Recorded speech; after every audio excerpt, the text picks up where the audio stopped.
कराची में ऑपरेशन के दौरान हुकूमत, पुलिस और इंतजामिया ने शहरी और देही इलाकों से बड़े बड़े डाकुओं को भी बेनकाब किया और अगवा बराए तावान की बढ़ती हुई वारदातों में भी कमी आई।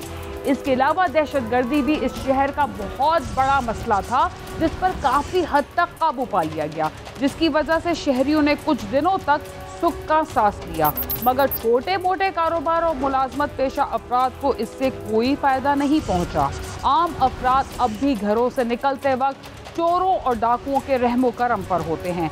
अगर वो गली मोहल्ले में लुटने से बच भी जाएं, तो शहर में चलने वाली खटारा गाड़ियों में ऐसे गिरोहों की लूटमार का शिकार होते हैं, जो उन्हें लूटमार के साथ तशद्दुद का निशाना भी बनाते हैं, जिसे देखकर उनके जहन में ये सवाल उठता है कि क्या इस शहर को अब सिर्फ चोरों और डाकुओं के रहमो करम पर छोड़ दिया गया है।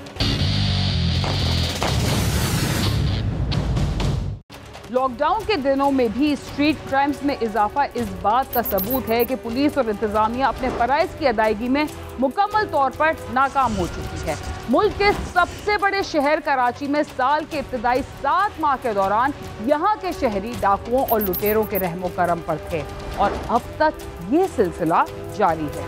इस दौरान शहरियों से उनके मोटरसाइकिल्स, गाड़ियाँ, कीमती सामान और 10,000 से ज़ायद मोबाइल फ़ोन छीन लिए गए। दुख की बात तो यह है कि इन वारदातों में मुलविस अफराद की गिरफ्तारी की शरह 5% से भी कम रही। कराची में स्ट्रीट क्राइम की वारदातों में बहुत ज्यादा इजाफा हो गया है। इस शहर में शायद ही कोई ऐसा फर्द होगा जो जराइम पेशा अफराद से महफूज रहा हो। अभी सिर्फ आधा साल ही गुजरा है, 10,000 से ज्यादा शहरी स्ट्रीट क्राइम, चोरी और डकैती का निशाना बन चुके हैं, लेकिन हुक्काम सब अच्छे की रिपोर्ट देने में मसरूफ हैं और बेवकूफ़ उस अवाम को बनाया जा रहा है जो डाकुओं के चुंगल में है। आदाद शुमार बताते हैं कि शहर में टारगेट किलिंग समेत संगीन नौयत के वाक़यात में तो कमी आई है, लेकिन स्ट्रीट क्राइम की वारदातों में कमी नहीं आ सकी, बल्कि उसमें इजाफा हुआ है। हालांकि पहले बकौल अख्तर भाई का कि 4 महीना पहले या कोई ऐसा वारदात नहीं होता था। अक्सर पिछले सीज़न में हम पूरी रात या गोदाम में बैठते थे, कोई मसला ऐसा नहीं हुआ करता था। तो हमें ऐसी गुमान में नहीं था कि ये वाक़या हमारे साथ होगा। यह वाक़या ऐसा अचानक हुआ जैसा एक टारगेट हुआ है। रवां साल के 7 माह में 780 अफराद अपनी गाड़ियों से, 16,429 अफराद मोटरसाइकिलों से और 10,111 शहरी मोबाइल फ़ोन से महरूम कर दिए गए। 4 माह के दौरान कोरोना की वबा के बाइस हुकूमत को शहरियों की नक्लो हरकत पर पाबंदी तो लगाना पड़ी, लेकिन डाकू फिर भी आज़ाद नजर आए। शहरी कायद डाकुओं के लिए जन्नत से कम नहीं। इस शहर में 30 से ज़ायद ऐसे मुकामात हैं जिन्हें डाकुओं ने शॉपिंग मॉल समझ रखा है, जहां वो आते हैं, शहरियों को लूट कर चले जाते हैं और उन्हें कोई रोकने वाला, उन्हें कोई पूछने वाला नहीं होता। इस शहर में ऐसे भी बासी बस्ते हैं जो कई बार लुटे हैं, लेकिन उन्हें उनकी आज तक दाद रसी नहीं हो सकी। स्ट्रीट क्रिमिनल जहां चाहें जब चाहें वारदात करके चले जाते हैं। अख्तर रसूल फल फरोश हैं और बल्दिया टाउन सईदाबाद के रिहायशी हैं। वो इस शहर नापुरसा के उन लाखों बाशिंदों में शामिल हैं जो डाकुओं का निशाना बन चुके हैं और बार बार लुटे हैं। अख्तर रसूल 4 बार डाकुओं के हाथों अपनी जमा पूंजी और मोबाइल फ़ोन से महरूम हो चुके हैं। तकरीबन 6 माह से अभी तक मेरे से चौथी वारदात हो चुकी है। उसमें पहली वारदात हुई थी एक दोस्त के घर के पास। मैं राशन तकसीम करके आ रहा था, कोरोना का बस वहाँ से आया हूँ, दोस्त को उतार रहे थे। इतने में एक मोटरसाइकिल आई, 3 मुसल्लह हो रहा था। तीनों के पास पिस्टल थी। जो जमा कुंजी थी मेरे पास, मेरे दोस्त के पास, वो ले गए। फिर ये कहानी खत्म। फिर उसके बाद तकरीबन महीने के बाद मैं अपने गोदाम से जा रहा था घर पे। रात का तकरीबन 9:30 पौने 10 का टाइम था। मदीना थाने का हदूद लगती है, वहाँ फिर 3 मुसल्लह अफराद है। 51,000 कुछ रुपए कैश थी मेरे पास, एक मोबाइल था, वो छीन के ले गए। उस टाइम मेरा काम का टाइम था, मैंने दरख्वास्त लगाई, मैंने FIR कटाऊँगा, कभी इधर भगाते कभी उधर भगाते हैं लोग। चौथी वारदात हो चुकी है सर। हम लोग बाहर बैठे थे, 5 दोस्त थे, 2 दोस्त थे, 2 मजदूर थे, एक में था। रात का तकरीबन पौने 11 का टाइम था, 11 से पौने 11। 3 बंदे आए, एक मोटरसाइकिल पहले आई, उसने पहले सलाम किया हमारे से, अस्सलाम वालेकुम, वालेकुम सलाम। उसने उसी टाइम पिस्टल निकाला, बोला सीधे हो जा, हिलना नहीं। मेरी पूरी तलाशी ली, सबसे पहले मेरी तलाशी ली, फिर दोस्तों के वो मोबाइल थे, फिर उनसे पैसे लिए। बोले जो असल पैसे वो कहाँ हैं। फिर करते करते हमारे को अंदर इस कोने पे ले आए, ये माल से भरा होता है गोदाम, इस कोने पे ले आए। बस इधर 15 से 20 मिनट तकरीबन लगे रहे। फिर अपनी तरफ से जितना उनसे ज़ोर हो सकता है, जो चीज़ उनके हत्थे लगी वो लेके गए। फिर यहाँ तक ये भी बोल के गए हम फिर आएंगे, आपका घर भी जानते हैं, सब कुछ जानते हैं। कराची के वो कौन से इलाके हैं जहां गलियों और सड़कों पर बेबस शहरियों को लूटने के सबसे ज्यादा वाकयात सामने आए हैं और अब ये मामूल बन चुका है। Baldia town, Saeedabad, Orangi town, Hub river road और इसके इतराफ के इलाके स्ट्रीट क्रिमिनल्स के लिए जन्नत से कम नहीं, क्योंकि इन इलाकों में थाने और पुलिस चौकियां तो कायम हैं, लेकिन यहाँ के अवाम डाकुओं के रहमो करम पर जिंदगी गुजार रहे हैं। डाकू बड़े आराम से शहरियों को लूटते हैं और भाग जाते हैं। नहीं, मैं टारगेट नहीं हूँ, मैं 100% आपको बोलता हूँ, ये बल्दिया टाउन इस टाइम गढ़ बन चुका है। तकरीबन ये 4 माह से, इससे पहले अल्लाह का शुक्र है बड़ा सुकून था। 4 माह से बल्दिया टाउन एक किस्म का, वो बोलते हैं ना, बल्दिया टाउन डाकू राज बन गए। किसी टाइम पे डाकुओं का राज होता था, डाकू आते थे, लूट के ले जाते थे, हर किसी को डर होता था। अब ये वो हो गया और कुछ भी नहीं। सर जिसका दिल करता है आता है ले जाते, आता है ले जाते, कोई कुछ नहीं कर रहा। इस शहर में अगर लूटमार की वारदातों पर नजर डाली जाए तो डाकुओं के हाथों लूटने वाले हजारों नहीं बल्कि लाखों शहरी मिल जाएंगे। राजा इमरान और नदीम शहजाद निजी टीवी चैनल से वाबस्ता रिपोर्टर्स हैं। उन्हें 2 मोटरसाइकिलों पर सवार डाकुओं ने चंद हफ्ते कबल कराची की अहम शाहराह एम जिना रोड पर असलहे के जोर पर यरगमाल बनाकर लूट लिया। वाक़े का मुकदमा तो दर्ज हुआ, लेकिन हस्ब मामूल इस केस में मुलव्विस मुल्ज़िमान ताहाल गिरफ्तार नहीं किए जा सके। वो एक डिकेट लड़का आता है और वो हमें असले के जोर पर 9mm पिस्टल था सामने नजर आ रहा था और ट्रेंड किस्म को प्रोफेशनल वो डिकेट था। आम नहीं था कि उसके असले वेपन की जो नोयत थी और उसका जो स्टाइल था, असले को पकड़ने का जो स्टाइल था, वो तमाम चीज़ें देखी हमने। इसके बाद वो एक डिकेटी तो करके बड़ी आसानी से वो चले गए और हमने भी मुज़ाहमत नहीं की कि इस जो कराची के अंदर से मामला चल रहा है इस हवाले से देखते हुए और अपने जो इदारों की भी सूरत हाल देख रहे हैं। लेकिन इस पॉइंट पे यानी कि यहाँ से लेके तकरीबन 100 गज पीछे चले जाओ तो 3 बार मैं लुट चुका हूँ और यहाँ पर पुलिस के नाके भी लगे, यहाँ पे चौकी भी बनाई थी पुलिस की। लेकिन इसके बावजूद जब मेरे साथ डकैती हुई तो क्योंकि लोग यहाँ पे शहरी जो है वो शिकायत करने थाने में नहीं जाते, मैंने बाकायदा तौर पे FIR करवाई है। उसके बाद मैंने देखा कुछ दिन तक जो है पुलिस एक्टिव नज़र आई, यहाँ पर पुलिस पिकेट भी नज़र आई, रात को स्नैप चेकिंग करते हुए भी नज़र आए।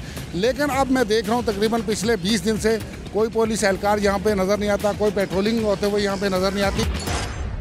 शहर में कई बदकिस्मत मेहनतकश मजदूर और आम शहरी तो ऐसे भी हैं जो एक बार नहीं बल्कि बार बार ऐसी वारदातों का शिकार बन चुके हैं। राजा इमरान 8 मरतबा डाकुओं का शिकार बन चुके हैं।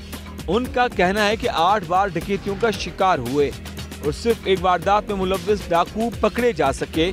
लोगों से छीने गए दूसरे तमाम मोबाइल फोन तो मिल गए, लेकिन उनका मोबाइल फोन फिर भी ना मिल सका। जिन लोगों ने मेरे साथ वारदात की है उनकी 3 CCTV फुटेज मेरे पास हैं। वही 3 CCTV फुटेज जो हैं उन्हीं डकैत ग्रुप की पुलिस के पास हैं, दीगर कानून नाफिज करने वाले अदारों के पास हैं। लेकिन हैरत की बात यह है कि अभी तक कोई भी कानून नाफिज करने वाला अदारा बशमूल पुलिस गिरफ्तार करने में मुकम्मल तौर पर नाकाम नजर आता है। सलीम अल्ताफ कराची के मुकामी वकील हैं। ये भी 3 बार डाकुओं का शिकार बन चुके हैं।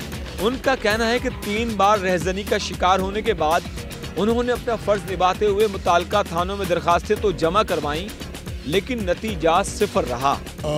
यूनिवर्सिटी रोड उर्दू कॉलेज के सामने, एम जिना रोड नाज प्लाजा नाज के सामने, एक दफ़ा गार्डन के इलाके में जी दरखास्त जमा कराई हमने।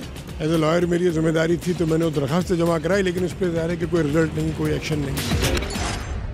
आपको इस बात का बखूबी अंदाज़ा हो चुका होगा कि कराची के आम शहरियों के अलावा वकील, सहाफ़ी और ज़िंदगी के दूसरे अहम शोबों से ताल्लुक़ रखने वाले अफराद भी स्ट्रीट क्राइम्स की वारदातों से महफूज नहीं। इस शहर में होने वाली ऐसी मज़ीद वारदातों के बारे में भी हम आपको बताएंगे, मगर प्रोग्राम क्राइम सीन में वक्त हुआ एक मुख्तसर से वक्फे का, जिसके बाद हम दोबारा आपके साथ होंगे। तब तक आप समा के साथ ही। प्रोग्राम क्राइम सीन में एक बार फिर खुशामद। वक्त से पहले आप देख रहे थे कि कराची में बढ़ती हुई स्ट्रीट क्राइम्स की वारदातों से आम शहरी नहीं बल्कि जिंदगी के अहम शोबों से ताल्लुक रखने वाले अफराद भी परेशान हैं।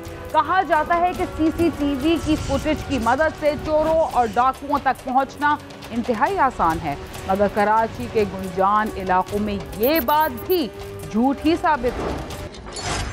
हैरत की बात यह है कि एमए रोड और उसके अतराफ के इलाकों में धड़ल्ले से वारदातें करने वाले मुल्जिम की मुतअद्दिद सीसीटीवी फुटेजेस भी सामने आ चुकी हैं, लेकिन अब तक ये मुल्जिम कानून नाफिज करने वाले इदारों के हाथों में जकड़ा नहीं जा सका।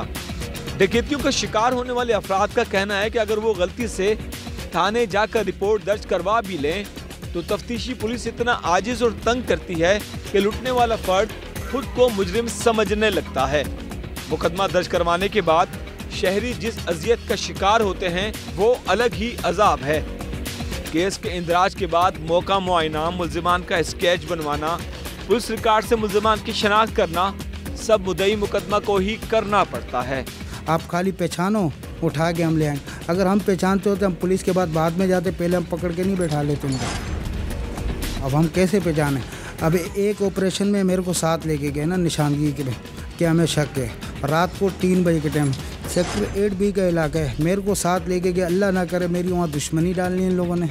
सईदाबाद में डाकुओं का 4 बार शिकार बनने वाले अख्तर रसूल का कहना है तो अब उसे अपनी जान की फिक्र पड़ गई है, क्योंकि डाकू उसे कहकर गए थे कि वो फिर वापस आएंगे।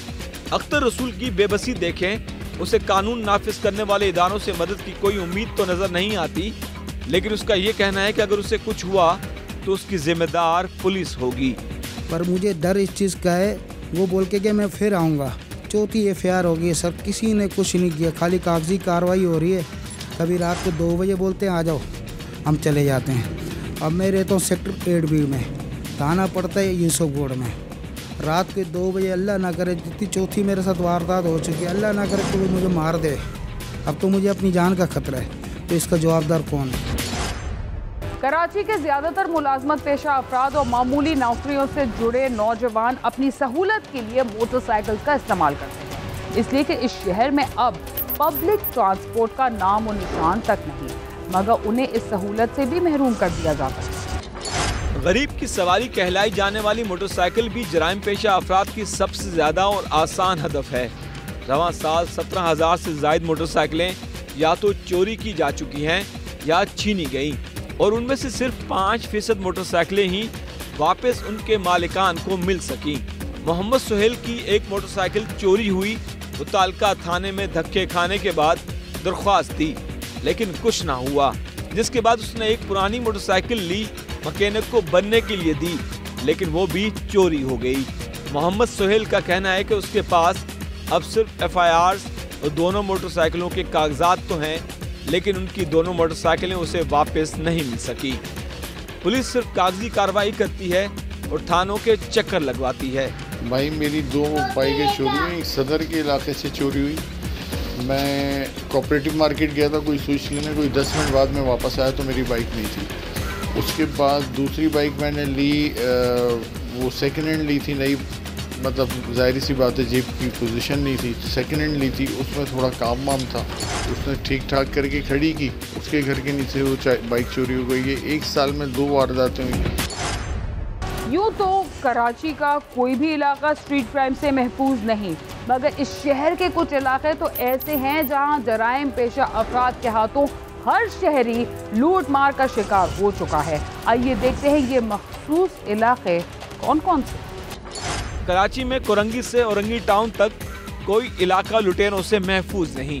नीपा चौरंगी, FB एरिया, गुलशन इकबाल, साइट एरिया, बल्दिया, डिफेंस, गुलिस्तान जौहर समेत बेशतर ऐसे मुकामात हैं जहां मुल्जिमान रोजाना की बुनियाद पर टोलियों की सूरत में वारदातें करते हैं। पुलिस राय का कहना है कि शहर में 1900 से ज्यादा स्ट्रीट क्रिमिनल्स तंदनाते फिर रहे हैं, लेकिन नाकिस तफ्तीश की वजह से सैकड़ों मुल्जिमान गिरफ्तार होने के बावजूद अदालतों से रिहा होकर दोबारा लूट मार कर रहे हैं।